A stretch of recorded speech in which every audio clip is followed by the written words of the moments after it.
Egypt's President Mohamed Morsi has declared that should the waters of the River Nile reduce by a drop, then the alternative would be war. His remarks follow Ethiopia's insistence that it will forge ahead with the Grand Renaissance Dam on the Blue Nile River, despite Cairo's opposition to the massive project. President Morsi was speaking at a forum organized by political parties and groups to discuss the Nile waters crisis. Egypt's foreign minister is expected in Addis this week for talks on the Blue Nile River waters row. CCTV's Adel Mahroui tells us more. Egypt is sending a message to the entire world. Its sects are uniting against any foreign threat. And for the first time, Egypt's position towards Ethiopia's Blue Nile Dam was crystal clear. If the Nile River's water decreases by a single drop, then our blood is the alternative. Egyptian political parties held a conference on Monday in the country's capital, trying to unite the polarized powers. But it was mostly the Islamic parties that responded to the invitation. The conference comes to tell the world, Egyptians will not let go of their rights in the Nile water. We also have a message to the Egyptian streets. It is time we all unite and let go of our differences. The president is now willing to sit with all the powers and consult them for Egypt's sake.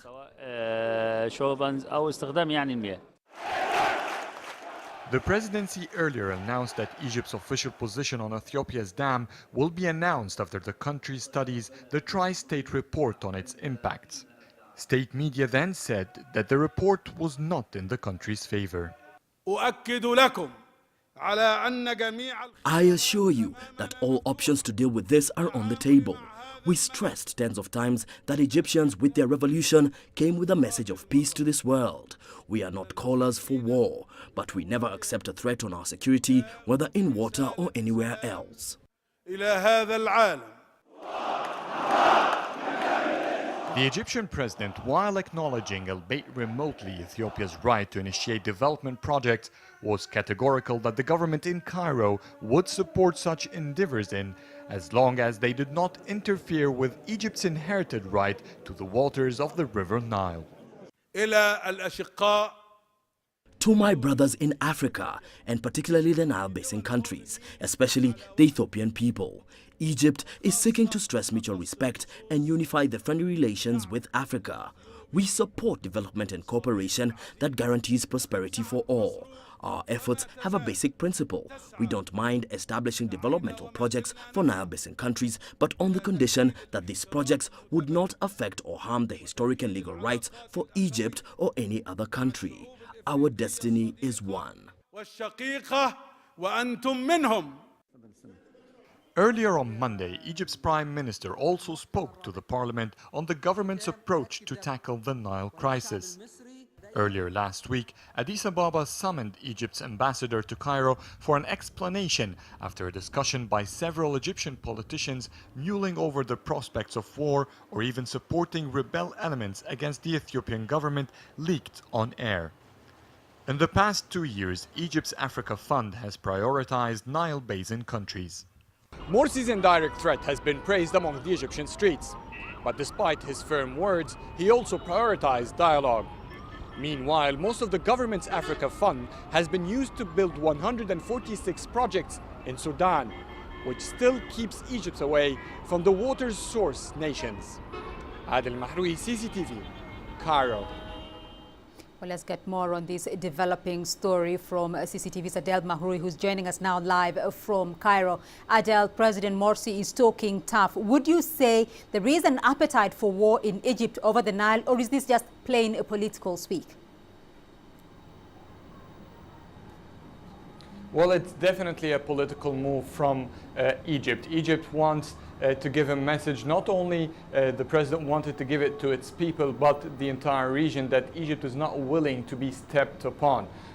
He said, the president, that he's willing to take any diplomatic steps towards this crisis, and which even includes whatever necessary. But at the same time, he is trying to give a very firm message that if by any means, and this is what the tri-state report that had Egypt, Sudan and Ethiopia in, indicated, or at least this is what the state media has said, that it would affect Egypt's share of water, it would affect the amount, particularly in the years where Ethiopia will start collecting water for its dams reserve.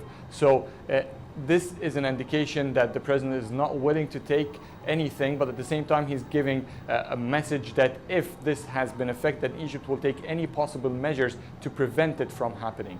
All right, Adel, the leadership though in Egypt, even though it has indicated that they will pursue diplomatic means to resolve the conflict, do we know though that if any of the proposed action plans have been implemented so far? Well, yesterday, earlier in the morning, the Prime Minister said some of his plans, which included giving more money to the foreign ministry's Africa Fund, and they're prioritizing Nile Basin countries to have mutual development projects between Egypt and the Nile Basin countries, including Ethiopia as well. The country says that it's encouraging any development projects as long as it doesn't harm anyone. President Morsi said that he's willing to go to Ethiopia personally to hold talks regarding the Blue Nile Dam. The Prime Minister also stated that there will be a very high-level meetings in the coming months between Egypt and Ethiopia to try to contain the situation and try to have a peaceful and a diplomatic solution to it. So these are they're not accurate steps or very precise steps, but this has what has been officially announced by the Egyptian Prime Minister yesterday. All right, CCTV's Adel Mahroui joining us there from Cairo. Meanwhile, the African Union now says war cannot be the answer to the row between Ethiopia and Egypt over the controversial Grand Renaissance Dam project that will utilize the waters of the Blue Nile River. The African Union announced its position following the remarks attributed to Egyptian President Mohamed Morsi, bordering on a possible war in the event Addis Ababa diverts the river to the dam project. From Addis Ababa, CCTV's Girum Chala tells us more. Specifically, following Egyptian President Mohamed Morsi's speech on Monday, saying all options are open in stopping the project that Cairo insists will subject the country to a water crisis, the African Union has broken its silence and insists all parties must pursue dialogue. with respect to the Nile issue, the interested countries would resort to peaceful means, and they will open the dialogue which is necessary for neighboring countries, because they are, as neighbors, they are duty bound to resolve their problems or their issues or their differences of views or interpretation peacefully.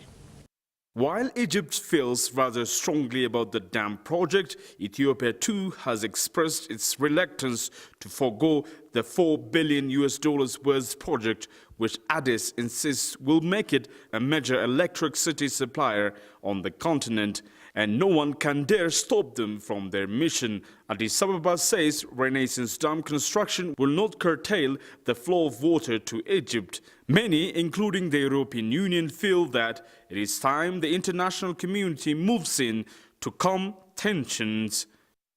We have always been supporting the Nile Basin Initiative, which brings together all the countries working together in a grouped way to share out the waters of the Nile and use it for the benefit of all the countries. So we will certainly use our offices to the extent that we can to encourage those countries to continue the process of dialogue. The Grand Renaissance Dam project was initiated by the former Prime Minister of Ethiopia, Meles Zenawi. It is projected to turn Ethiopia into Africa's #1 exporter of electric power to different countries in the region. President Morsi's government is not only angry at Ethiopia. The stand of Sudan on the side of Ethiopia, at least in terms of the risk-freeness of the dam's construction, is another means for Egypt to get concerned. Some say Morsi's government is also trying to divert the attention of the public by heating up the Nile issue. Grumjala, CCTV, Addis Ababa, Ethiopia. Well, let's get an analysis on the Egypt-Ethiopia-Nile River row with Mr. Otula Owor. He's one of Africa's leading science and environmental journalists. Thank you very much and welcome to Africa Live today. What is your assessment, though, of the environmental impact of the dam project, the Renaissance Dam project? Well, I would say that right now it is not easy to know the exact impact, because if you are an Egyptian scientist, you'll go with the views of the majority of what the country wants. Ethiopian scientists will also tell you all is well. But the problem is bigger than just an environment impact assessment, which is not an exact science, to be honest, right now. I think the problem is much bigger than that. It is based on the fact that Africa has not been conserving water. There's enough water for everybody. And the problem here is that we have too many politicians and too many lawyers thinking they have the solutions. They don't. The solution will have to come from scientists. And one of the things which Africa needs to do is to conserve water. You can argue that much of this water ends up in the Mediterranean Sea without it being used effectively. And Ethiopia can argue that they are just conserving water. But they are also arguing that there is the need for energy. However, there is a lot of solutions to this problem. First and foremost, Egyptians are afraid that 20% of their water supply will decline with this dam. Is that a justifiable, though, concern from Egypt? Yes, yeah. But it will not be like that. There is a solution. The water can still fill that place in 3, 4, 5 years. It doesn't have to be done overnight. It is something that can be taken care of. They just need scientists. What Egypt needs to ask for, and I'm sure African Union will try to push them to this direction, how much water should be left to flow, the level of water. Then there are other solutions. This year, like there's what you call Nile Basin Initiative. Right. There are a lot of countries here where water just flows to the Indian Ocean, Kenya and Tanzania, for example. There could be projects to make our water that going to Lake Victoria be left untouched, so that the Nile from our side supplies more water. Both countries, though, are taking a tough stance here. What do you think needs to be done to what needs control to be done, the situation? Yeah, what needs to be done? I'm sure deep down they know they cannot fight. These are two big African countries. If they fight, Africa is finished. Egypt military is powerful. Egyptians also have a very powerful military. But Egypt will lose if there is this kind of war. It's not necessary. The money they'll use for war, in fact, can be used to even get water from Mediterranean Sea. The money that will be used. If it is just science, they want to solve the problem. But there's much politics and emotions. Then the energy. Egypt has a lot of energy, particularly from the desert. And there are African scientists, particularly from the African Academy of Sciences, who once were saying it is possible to get enough energy from the Sahara Desert or Egyptian desert and take it to Europe. Maybe they could tell Ethiopians, maybe we find technology to give you solar energy and into electricity, so you don't have to build this dam. But I think the issue is bigger than that. Egypt has to live with the reality that people will have to build dams. The question is how much water should be left flowing, because there's a lot of water being wasted in Africa. In fact, there are people who say Egypt can even build another Aswan Dam, which is a very big dam, by just make it a 10-year project, 20-year project and fill it up. So there are people who see there are both positive and negative sides. What would be the negative sides of this? The negative sides of this is if, for example, Ethiopians end up really reducing water supply to Egypt by 20%, which should not happen. They should ensure that there's enough water going to Egypt, even if it takes longer to fill the dam. What would be the positive sides of this? The positive side of this is that with more clean energy from Ethiopia, and also water will be conserved. Instead of water flowing all the way to Mediterranean Sea, there will be more water, which will be available not just for energy, maybe for other things. All right, yes. Mr. Otula Owor, we'll leave it there for the moment, but thank you for your insight into the Egypt-Ethiopia dam situation. We'll take a short break here on Africa Live, but still ahead on the program. Ailing icon, security tightened around Pretoria Hospital as Mandela's condition remains unchanged.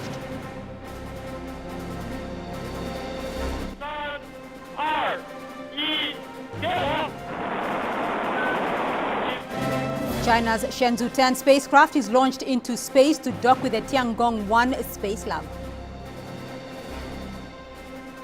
We follow the latest trends in global politics, economics, culture and sport, and how Africa fits into the global picture. you decide what's important. We need some trade and justice. Africa's future will be determined by Africa. For women's equal opportunity, for a better life. We have to change something, and it's not the outsiders. Talk Africa, a new voice for the world.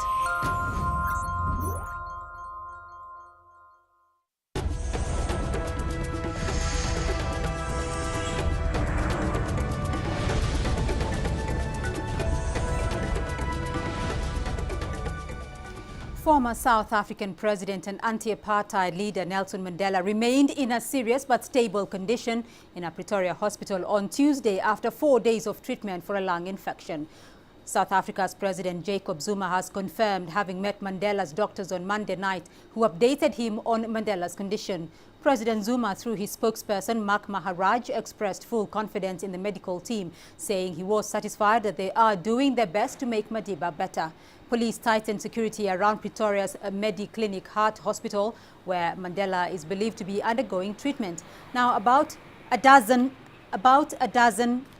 police officers were deployed outside the building, which was cordoned off by barriers and police tape to keep a phalanx of domestic and international reporters and television crew members from the entrance. It is Mandela's 4th hospital stay since December.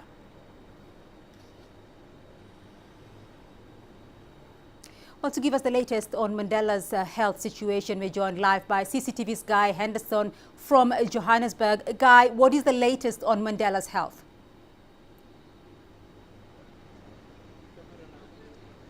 Just to clarify, firstly, I'm actually outside what is believed to be the hospital that Nelson Mandela is staying in Pretoria, not Johannesburg.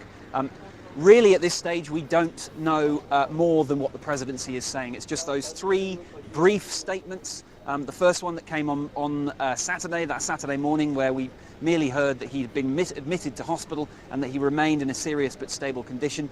Since then, we've just had 2 more statements on yesterday, on Monday, and then again at about 3 o'clock this afternoon on Tuesday, really just reaffirming the same thing, that he is still in a serious condition, but stable.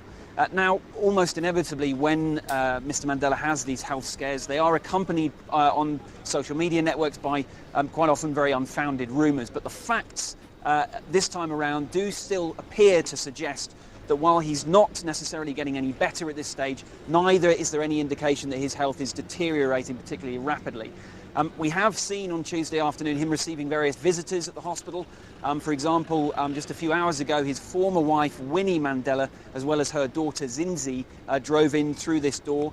Shortly after that, Zenani Mandela also paid him another visit. That's her 2nd visit in 2 days. Now, that's interesting because she is currently serving as South Africa's ambassador to Argentina. So she has flown back from Argentina to be at her father's bedside.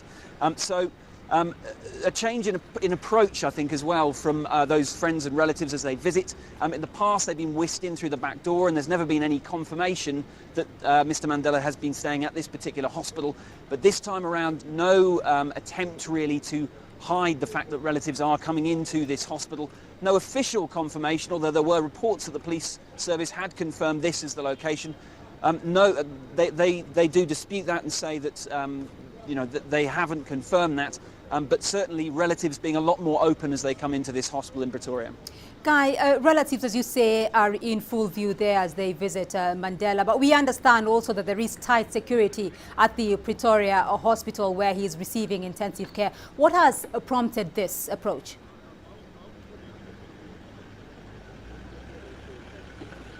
Yes, we can probably see behind me, it's actually toned down a bit now, but there was a heavy police presence here earlier. The police service actually confirmed that at least part of this police presence is the presidential protection team, keeping security tight around the hospital. Also on Monday night, we had fences erected at one of the entrances around the corner from here. So that led to increasing speculation that there might be a visit from President Jacob Zuma. However, in this statement that came out on Tuesday, the presidency said that that wasn't going to happen, or at least it wasn't going to happen on Tuesday. That's because Jacob Zuma is currently in Cape Town for a parliamentary budget vote. However, we did hear on Monday from the presidency that Mr. Zuma was at some point planning to visit Madiba, we believe, at this hospital here in Pretoria. But they didn't put a timeline on that, and they did confirm as well and stress that The priority must be for the medical team here to be able to do their job and ensure that he makes a recovery from pneumonia. What we do know from this statement is that Jacob Zuma has met with the medical team that is treating Mr. Mandela, and that he has received a full briefing from them. He said in this statement that he had full confidence that that team would be doing everything they could to try and make Mr. Mandela better. All right, Guy Henderson joining us there from Pretoria. Thank you very much for your update. Now heading to East Asia now, where China has launched its 5th manned spacecraft Shenzhou 10 from the Jiuquan Satellite Center in northwest China. The Shenzhou 10 space mission is set to be engraved in China's history. The mission has taken 3 astronauts, Ni Haisheng, Zhang Xiaoguang and Wang Yaping, into space. With that, the country is one step closer to building its own permanently manned space station. Jing Yang King has more. 3, 2, 1, get off! Lift off, and the Shenzhou 10 blasts off on its mission. Staff are busy tracking the spacecraft, checking everything's working as planned. And after 20 minutes, I announce the Shenzhou 10 manned spacecraft has been successfully launched. Earlier, President Xi Jinping arrived at the Zhouquan Satellite Center to watch the launch. He talked to the 3 crew members ahead of their journey to orbit. It's China's 5th manned space mission, and it carries the Chinese people's dream for space exploration. You're well prepared for this mission, and I have full confidence in you. I wish you every success, and I await your triumphant return. Staff cheer, but more challenges lie ahead. Shenzhou 10 will go through 2 docking tests with the orbiting Space Lab module Tiangong 1. While one test will be automatic, the other will be manual. Of particular interest is the only woman in the 3 astronaut crew. Wang Yaping will be China's first teacher in space. I'll give a lesson from space to a group of Chinese students on Earth to demonstrate interesting physical phenomena in a microgravity environment.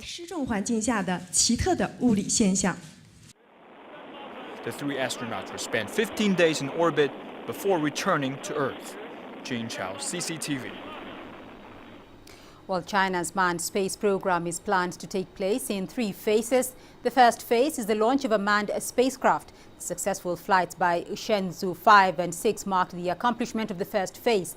The second phase aims to break through the technical difficulties of docking 2 spacecraft altogether while building and launching a manned space lab. The successful launch of the space station module Tiangong 1 marked an important milestone. Shenzhou 8, 9 and 10 are each expected to dock to it and conduct tests. Now, this will mark the end of the second phase. According to the 3-step plan, the future Tiangong 2 and Tiangong 3 space labs will conduct even more advanced research and experiments. The final step is to build China's first manned space station around 2020. The station will be multifunctional, conducting experiments and observations. We'll take another short break here on Africa Live, but still ahead on the program. Taking charge. The new UN envoy takes office in Mogadishu as the conflict rages in Kismayo.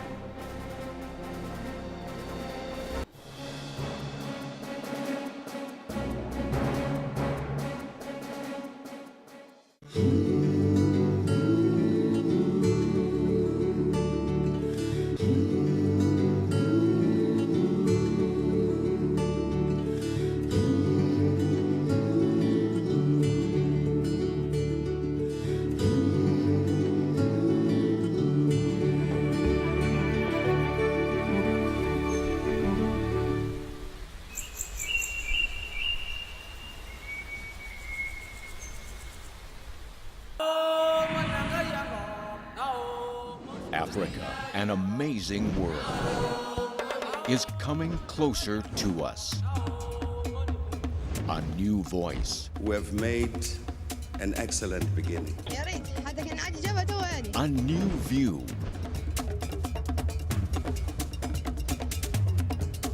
Let's watch together.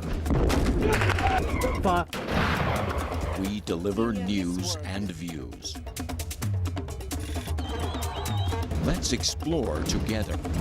We get you inside real Africa. Every day, only on CCTV News.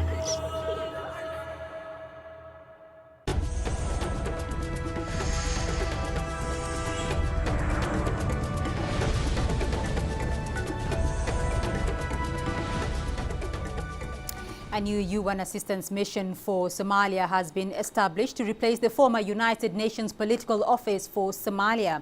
But even as the UN Special Envoy assumes duty in Mogadishu, the country's conflict-driven political setup manifests itself as the battle for control of the southern port city of Kismayu intensifies. A new special representative of the United Nations Secretary General takes over as the head of the United Nations Assistance Mission in Somalia. The United Nations Assistance Mission replaces United Nations former political office for Somalia, led by Ambassador Agustin Mahiga. It's a privilege for me to assume my duties today as the Secretary General's Special Representative for Somalia. Nicholas Kay, a former UK Foreign and Commonwealth Director for Africa, took office on 3rd June to head the UN office that will be based in the Somali capital. The United Nations Assistance Mission in Somalia is a new political mission that spearheads UN's mandate to support state building and stability, as well as political reconciliation and coordination of international assistance. That the new UN mission in Somalia is aimed to consolidate the UN efforts in Somalia. It will include both the political elements as well as the humanitarian elements. Some of the humanitarian actors are understandably concerned about that, but I think with the renewed international attention in Somalia, it is important to have an office that is mandated now to fully represent the international community, to be able to execute the mammoth tasks that are actually facing the international community in Somalia. Upon arrival, Kay promised to strengthen relations with Somalia, saying all United Nations bodies dealing with Somalia will relocate to the country. Kay will be leading United Nations efforts to engage in the country's priorities as it begins new partnership strategy. The new United Nations Assistance Mission in Somalia will have to strive to ensure the political gains made over the last 2 years are sustained. The international community has the view that the Mogadishu administration exceeded expectations in political transformation. Much will, however, depend on how the Mogadishu administration resolves the current Kismayu conflict. Mohamed Hirmoge, CCTV, Mogadishu. Meanwhile, the African Union is optimistic that the recurring tensions between Sudan and South Sudan can be resolved without resulting in violence. And speaking in the wake of the recent declaration by Sudan that it would hold a floor of oil from the south over Juba's alleged support for rebels, the African Union Peace and Security Council Commissioner Ambassador Ramtane Lamamra says a lasting peace for the two Sudans will be achieved after all outstanding issues between the two countries are ironed out. We have not yet succeeded to establish the demilitarized zone.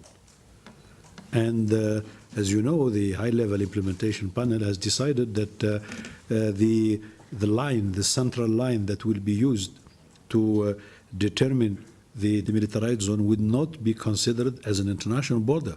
And that is done only for the purposes of implementing the demilitarized zone. Each country continuing to retain their own claims and rights as far as the international border, which will be determined in the future, is concerned. So these issues are very much taken seriously, but at the same time we don't over-dramatize the situation. We know that the heads of states have been meeting and they share a strong willingness to overcome all the difficulties and to ultimately reach the situation in which we'll be having two viable states living side by side at peace with each other. Well, the African Union spoke as African Union and the European Peace and Security Councils have met in Addis Ababa. The two discussed possible solutions to the current crisis in the Great Lakes region, Mali, Somalia and the two Sudans. They also focused on ways of enhancing cooperation in the area of peace and security. Now, this is the 6th annual joint consultative meeting between the two parties. The African Union tries to bring about solutions also to problems of Europe. So while fighting this phenomenon in Africa, I think, and while the European Union contributes to strengthen our own capacity to confront those crimes, in a way, we all help to protect citizens in Europe as well as beyond Europe against those phenomena. This partnership is a win-win partnership. We fight the same phenomena, and therefore it is important to continue to develop this coordination, exchange of information, exchange of experience, and also sharing equipment. We discuss mainly, let's say, regional and country situations, so the Horn of Africa, West Africa, and Central Africa. And then we had an exchange of views on how can we make our partnership in the area of peace and security more efficient and effective. How do we respond to new threats?